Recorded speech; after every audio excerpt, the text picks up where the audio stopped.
Yeah, so obviously, if I'm bringing the car back, I have to be able to line it up. So there's the chassis. I mean, it's turned that way. I'm going to just basically put a jack under here, move the chassis over, and then I can line it up correctly. And obviously, I need to get the top onto the bottom so that the whole thing will come, which means clearing all of that shit off and taking away the battery cover as well. Well, putting the battery cover down basically. Yeah. And this side as well.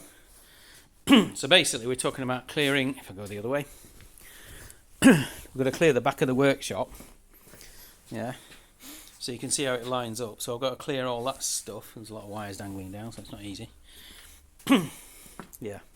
But basically, we're talking about roughly where it's at, actually, clearing that out. But the back of the workshop needs clearing as well, because it's going to come right back.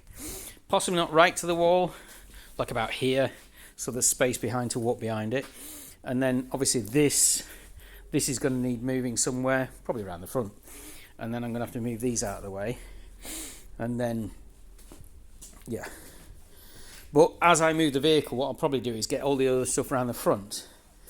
And then it'll make life easier, won't it? I don't know where I'm going to put the heater. Because when it's here, it's heating up that... This heater is heating up that side of the workshop, of course.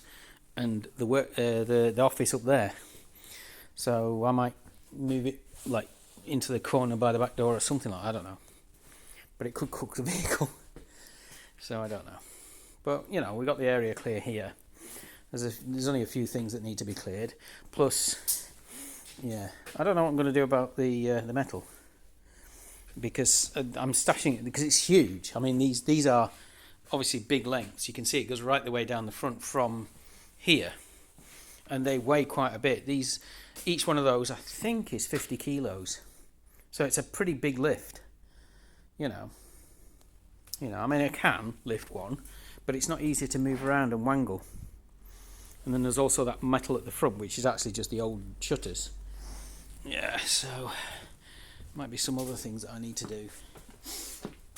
I'm going to get some rings that I can embed so that it can be moved about.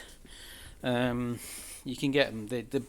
They bolt into the wall, and I might put one high level or something like that, and one low level or something like that, so that you can then put the winch on the vehicle, and then the wire can go to the ring, and it'll just pull it. Shouldn't be too difficult. Yeah, and you can have. Oh, that's part of it. You can have the winch itself. It can go through that, which means that it'll then have half the speed, which I'm looking for low speed because I want to be able to make sure it doesn't, kill anything. Because it's still quite heavy. I mean, I think it's got to be 2 tons, easy. Maybe even 3 with the top on it. Because it's not full of batteries. If it was full of batteries, then it would be somewhere 3.5 tons.